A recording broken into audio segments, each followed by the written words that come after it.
El presente audio didáctico, educativo y formativo es una compilación de hechos, sucesos y acontecimientos que pretende dar a conocer a través de la línea del tiempo, de la historia, los eventos que han marcado la vida de los guatemaltecos.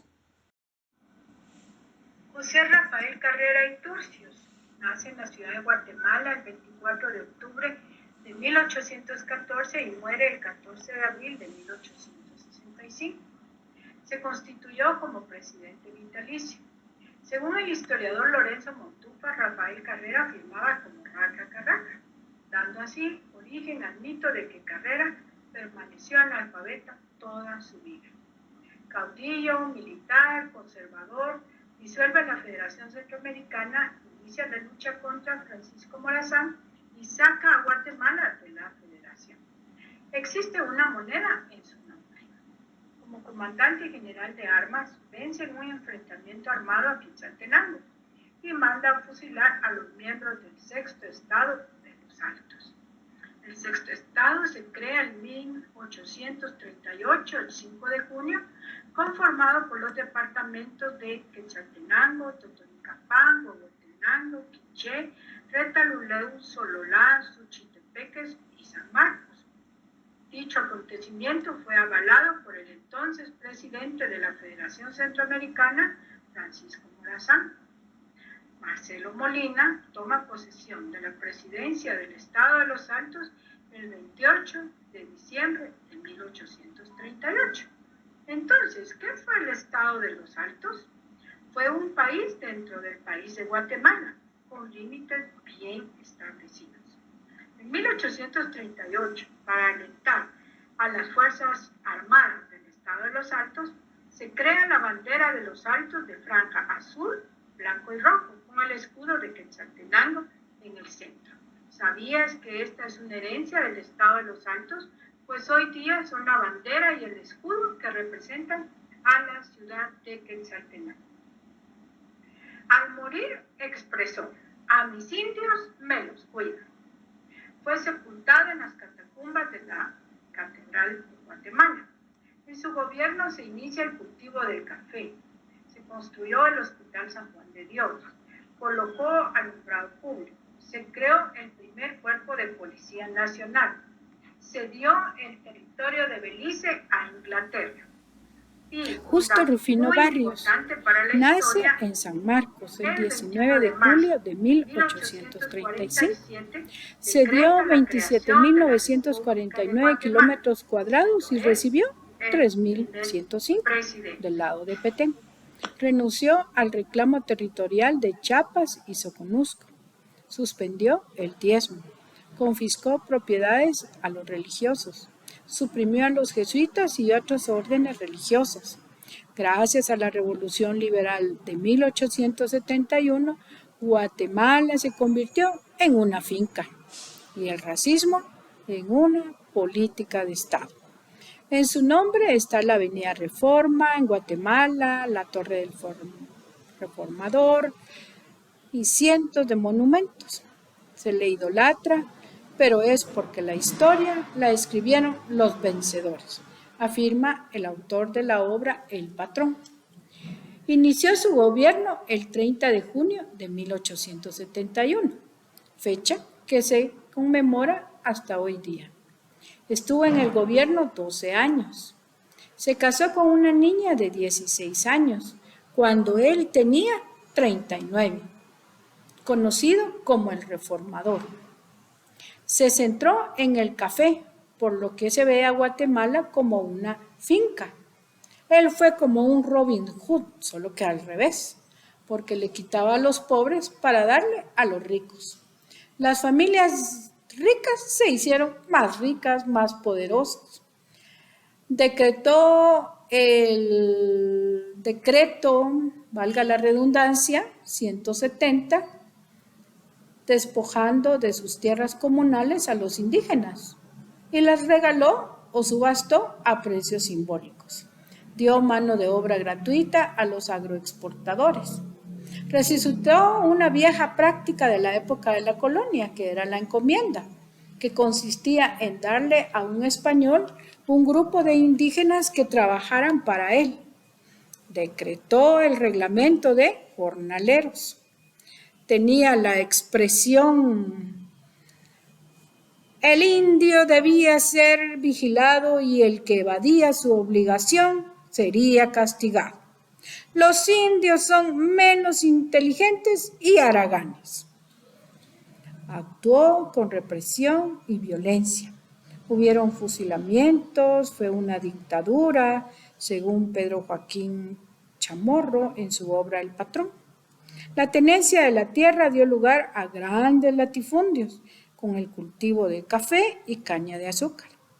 Julio Castellanos Cambranes escribe que los habitantes fueron convertidos en trabajadores permanentes de las empresas agrarias.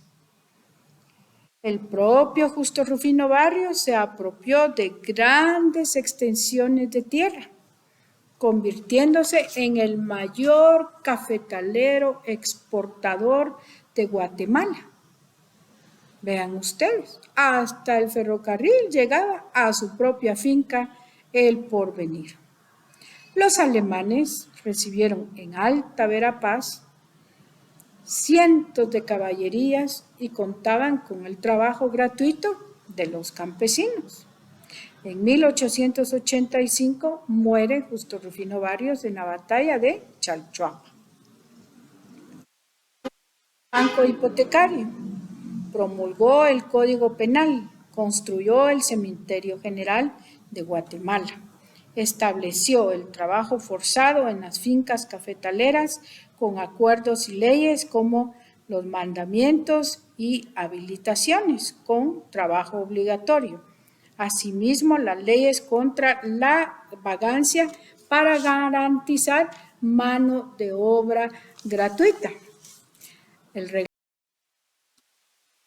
Manuel Lisandro Varillas, general, nacido en Quetzaltenango. Fue electo presidente al morir Justo Rufino Barrios. Su gobierno inició el 15 de marzo de 1886. Dio un golpe de Estado, entró con la fuerza militar para prolongarse en el gobierno un periodo más hasta 1892. Extendió su periodo de gobierno de 4 a 6 años. Tenía 40 años cuando asumió la presidencia. ¿Sabían ustedes que fue propietario de la finca La Aurora, donde hoy se localiza el aeropuerto La Aurora, en Ciudad de Guatemala? El poeta y periodista nicaragüense Rubén Darío fue nombrado por el presidente propietario y director del periódico El Correo de la Tarde. El gobierno de Lisandro Varillas se caracterizó por una gran corrupción, acumulando una gran extensión de tierras. Luego fue alcalde en Quetzaltenango. Murió asesinado por orden del presidente Manuel Estrada Cabrera. La finca La Aurora tenía 6 caballerías, o sea, más de 60 manzanas. Como dictador fusiló a muchísimas personas, entre ellos sus enemigos. Creó el Banco de Guatemala. Hay una anécdota muy especial de Manuel Lisandro Varillas donde se ve la prepotencia, la corrupción de tomar lo que no le pertenecía, y es así como toma una alhaja histórica de los guatemaltecos. Les voy a contar de qué se trata. El general Varillas regala una lámpara de la Catedral de Guatemala, traída por el mismo arzobispo Francisco Marroquín desde Sevilla, España. Lámpara que alumbró el cadáver de la sinventura doña Beatriz, esposa de don Pedro de Alvarado. Era una alhaja histórica que fue totalmente e ilegalmente regalada por el presidente Varillas a don Julio José María de Arellano. Jesús Reina Barrios, originario de San Marcos, sobrino de Justo Rufino Barrios. Fue el mayor de 8 hermanos. Tuvo 5 hijos. Gobernó del 15 de marzo de 1892 a 1898. Contaba con 38 años de edad. El liberalismo surge en Occidente ya que después del terremoto de Santa Marta, los comerciantes de la época colonial se trasladaron a Quetzaltenango, conformando el grupo de liberales en el siglo XIX, con principios anticlericales, el libre comercio y los conservadores a favor de la iglesia. También los conservadores no querían la Federación Centroamericana. Reina Barrios tenía 31 años y su esposa Argelia Benton 17 años. La hija que tuvo Argelia era del general Salvador Toledo. El general inaugura el telégrafo. Se merece a él la construcción de la Avenida La Reforma, con todos los monumentos que aparecen en la misma y otras edificaciones. Le llamaban Reinita por su corta estatura. Pero vamos a un hecho muy importante en la historia y máxime para los quetzaltecos, que fue la Revolución de 1897. Cuenta la historia que eran llevadas en carretillas de las que usan en las construcciones y llevaban los cuerpos, los cadáveres, así como en montaña, ¿verdad? Ahí los a enterrar a una zanja que abrieron en el cementerio general. Siempre se se conmemora este acto en los primeros días del mes de septiembre, ¿verdad? Alusivo al acto de crimen, ¿verdad? Que originó Reina Barrios, ya que el pueblo de Quetzaltenango no estaba de acuerdo con su reelección, pero no solo el pueblo de Quetzaltenango. A nivel nacional, ¿verdad? Tenía el descontento porque él quería prolongar su periodo de gobierno. Entonces se tomó el cuartel militar, telégrafos y los primeros combates entre el movimiento revolucionario y el ejército de Reina Barrios tuvieron en San Juan Ostuncalco. Amenazaron de que si entraban a Quetzaltenango, lo que iban a hacer era a matar, ¿verdad?, a Sinforoso Aguilar y a don Juan Aparicio. Las fuerzas de la revolución tomaron la decisión de ingresar a Quetzaltenango y ellos cumplieron con la amenaza, ¿verdad? Pues ejecutaron a ambos, ¿verdad? A Sinforoso Aguilar y Juan Aparicio. Se llevó a cabo un enfrentamiento armado entre los revolucionarios y el ejército del gobierno. Salieron triunfantes los rebeldes en este momento. La municipalidad de Quetzaltenango desconoció a Reina Barrios como presidente de Guatemala por el acto de ejecución que se había llevado a cabo. Hay dos versiones del asesinato de Reina Barrios. Una que pudo haber estado en manos de Estrada Cabrera y otra Oscar Solinger como venganza del asesinato de su amigo Juan Aparicio. En conmemoración de la fundación del Sexto Estado de los Altos y de la Revolución de 1897, se construye en el ingreso a la ciudad de Quetzaltenango el Arco del Sexto Estado de los Altos.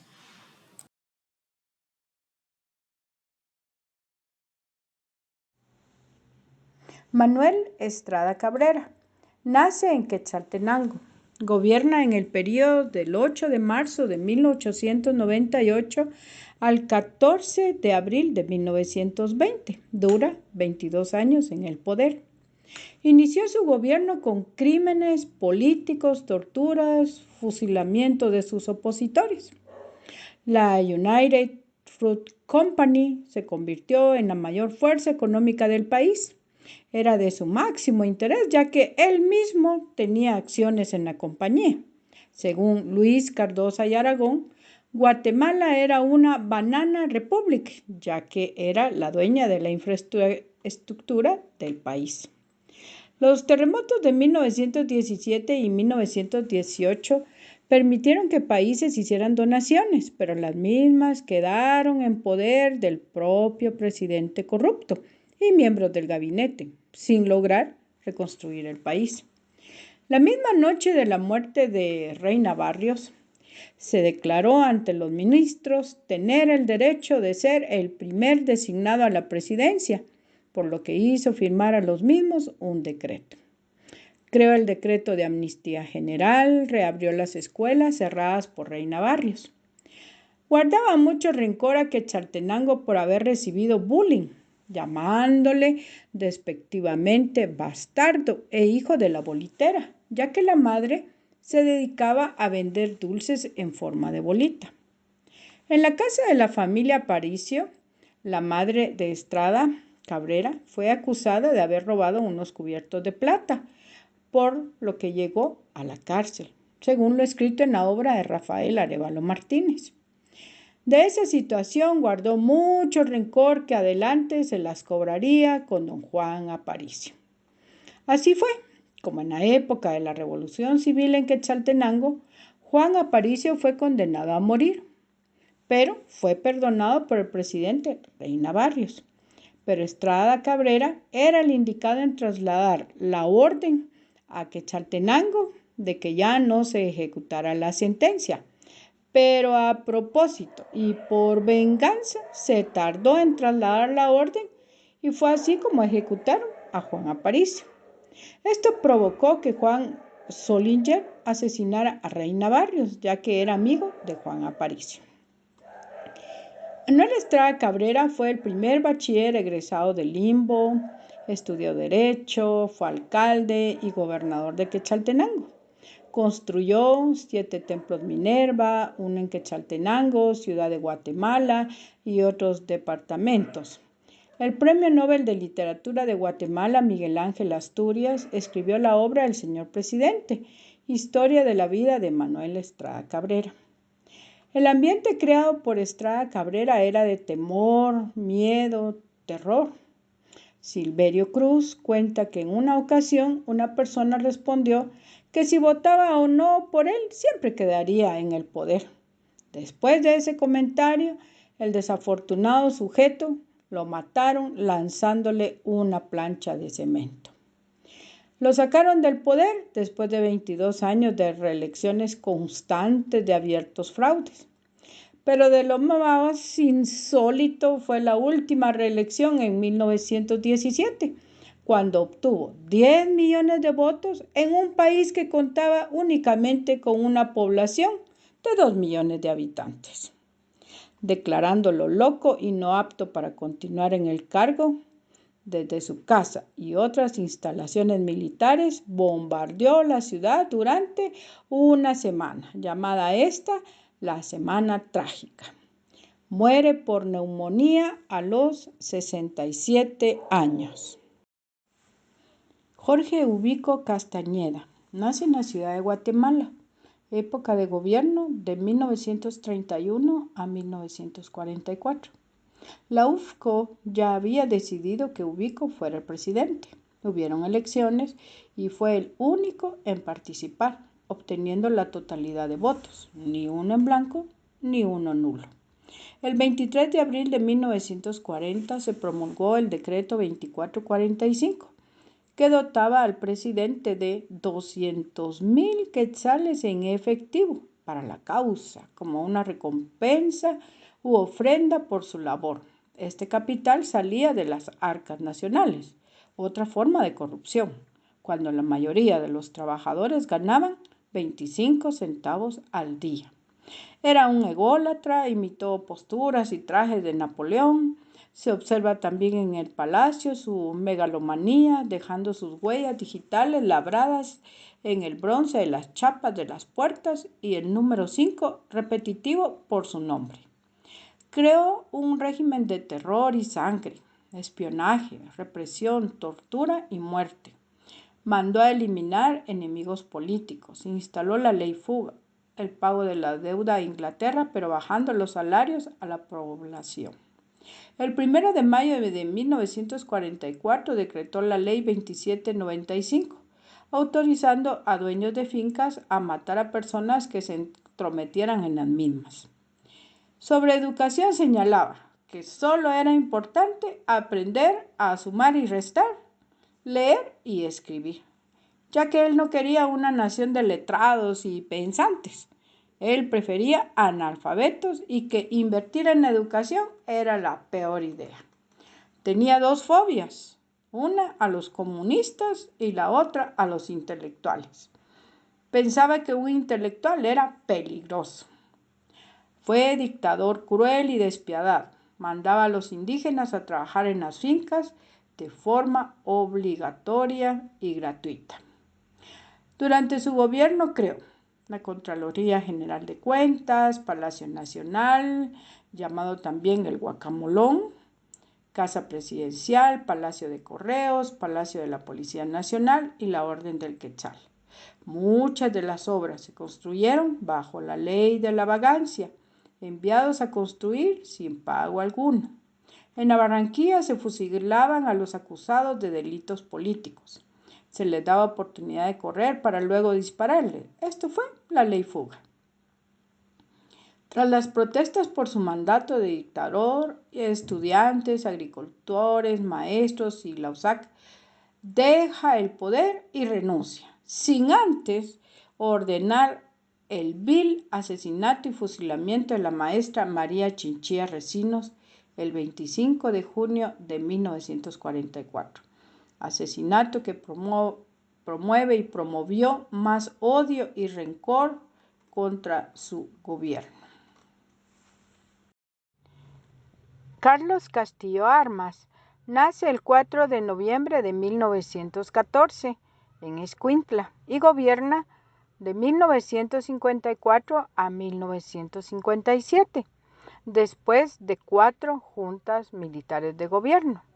¿Pero qué es una junta militar de gobierno?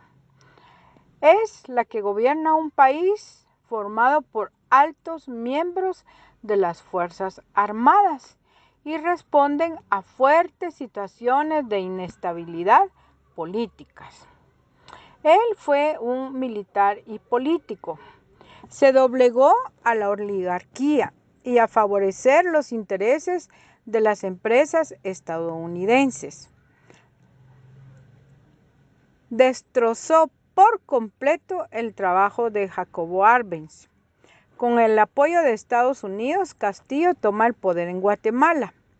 Prohibió las asociaciones, los sindicatos y los partidos políticos. Suspendió los programas favorables a los indígenas y a la clase obrera.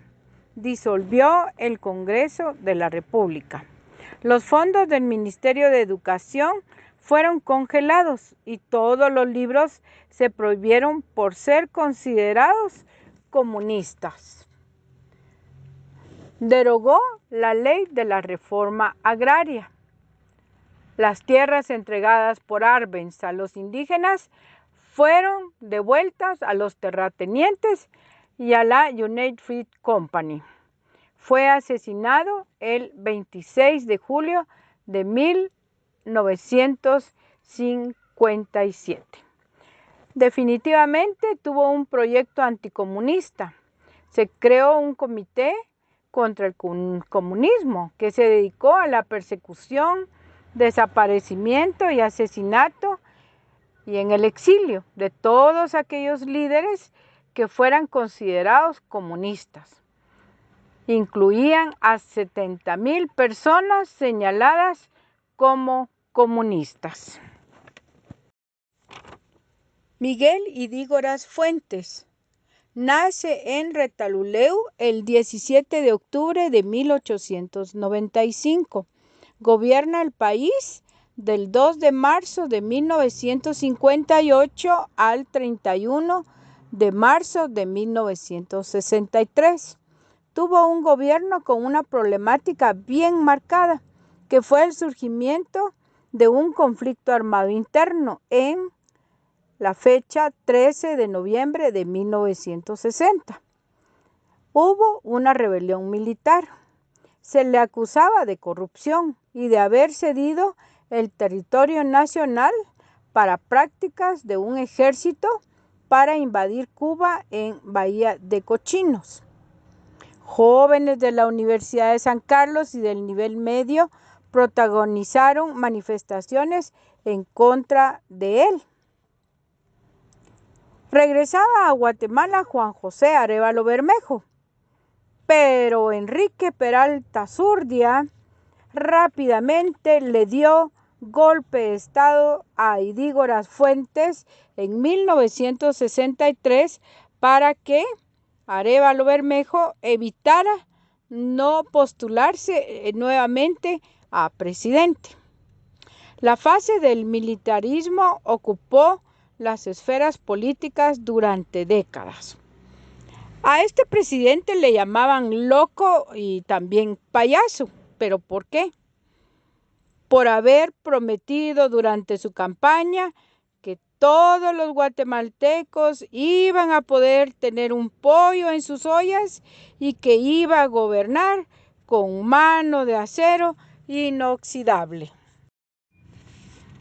Carlos Manuel Arana Osorio nace el 17 de julio de 1918 en Barberena, Santa Rosa, y gobierna de 1970 a 1974.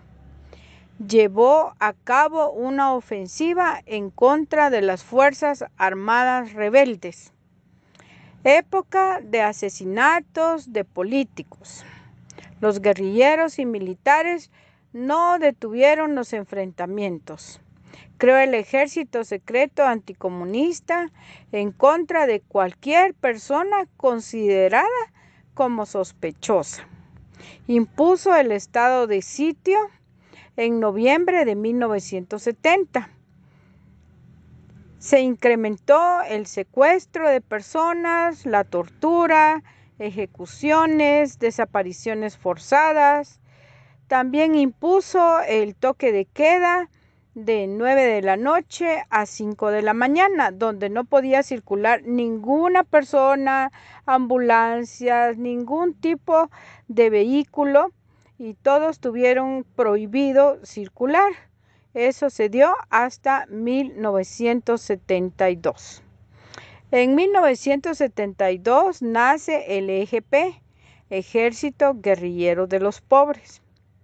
Más de 7,000 oponentes del régimen fueron desaparecidos o hallados muertos, y luego otros 8,000 habitantes. Fue considerado y es considerado como el gobierno más asesino. Inició la construcción del periférico en Ciudad Capital y el Puente del Incienso, y fallece el 26 de diciembre del año 2003. Fernando Romeo Lucas García nace en San Juan Chamelco el 4 de julio de 1924. Su gobierno duró de 1978 a 1982. Militar y político. Poseía grandes extensiones de tierra en la franja transversal del norte. Dio concesiones a empresas internacionales para la explotación de petróleo y níquel en la franja transversal del norte. Tuvo graves denuncias internacionales de violaciones de derechos humanos. El megaproyecto de la franja transversal del norte, que fomentaba la creación de una importante red vial para facilitar las exportaciones petroleras, le ayudó a incrementar sus intereses económicos personales. Implementó el programa de alfabetización en todo el país.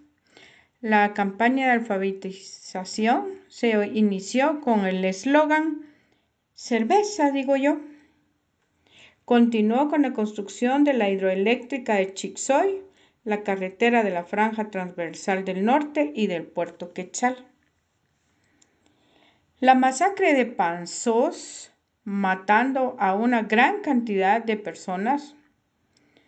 Los campesinos fallecidos estaban luchando por la legalización de sus tierras. Enfrentamiento que surgió con los propios inversionistas que querían explotar la riqueza minera, en particular el petróleo. ¿Sabían ustedes que la consigna "ellos pueden matar a nuestros dirigentes, pero mientras haya pueblo, habrá revolución"? Fue dictada por Oliverio Castañeda de León, secretario de la AEU, el 20 de octubre de 1978, en la marcha conmemorativa de la Revolución de Octubre del 44. Esa fue su frase final en su discurso. Oliverio Castañeda de León fue asesinado vilmente ese mismo día en horas del mediodía. La quema de la Embajada de España. El jueves 31 de enero de 1980 fue la quema de la Embajada de España, en la que 37 personas fueron quemadas vivas, entre ellos el papá de la doctora Rigoberta Menchú. Ciudadanos españoles, cooperativistas, ciudadanos guatemaltecos. El documento Los pueblos indígenas de Guatemala ante el mundo. Declaración política que denunciaba la represión, exclusión económica, la igualdad y el respeto cultural. El CUC organizó la huelga de los cortadores de caña, en la que participaron más de 70,000 trabajadores. La espiral de violencia alcanzó niveles inimaginables. Fueron asesinados jueces y abogados para paralizar la justicia y toda acción de protección de los derechos humanos. Hubo reclutamiento forzoso de soldados para el ejército. Se crearon las patrullas de autodefensa civil, las famosas PAC. Hubo represión contra la USAC, contra intelectuales guatemaltecos y contra los sindicatos. El 23 de marzo de 1982, Lucas fue depuesto por un golpe de Estado. José Efraín Ríos Montt fue el dictador más cruel de Guatemala, con un promedio de 100,000 personas asesinadas, masacres infernales de 10 durante cada mes y más de 400 comunidades ancestrales destruidas. Gobernó por un golpe de Estado en 1982. Fue el dictador más sangriento de toda Latinoamérica, condenado por genocidio a 80 años de prisión por crímenes contra la humanidad. La sentencia fue anulada por la Corte de Constitucionalidad de Guatemala tras criminales maniobras judiciales.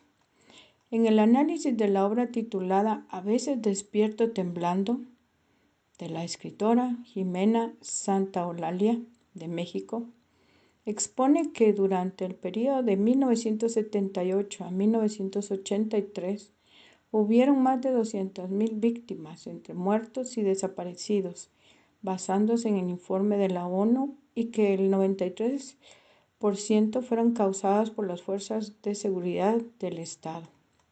Afirma la escritora que los caiviles recibían entrenamiento en Texas, Estados Unidos, para terminar con las amenazas. Entrenamiento que los desarmó para eliminar vestigios de compasión, de humanidad, convirtiéndolos como máquinas para matar. Reafirma que fue un sistema en que los soldados pudieran llevar a cabo los actos más atroces que la mente humana pudiera imaginar, para aterrorizar a la población y controlarla, y que ésta hiciera lo que el ejército esperaba.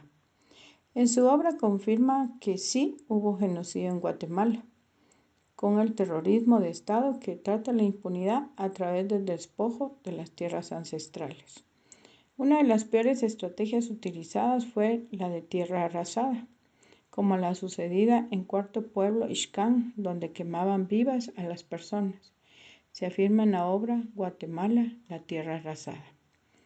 Afirma Frank LaRue que el período de Ríos Montt es el más sangriento de la historia, solo comparable a la conquista, y que fueron 440 aldeas destruidas que el mismo ejército reconoce, aldeas quemadas.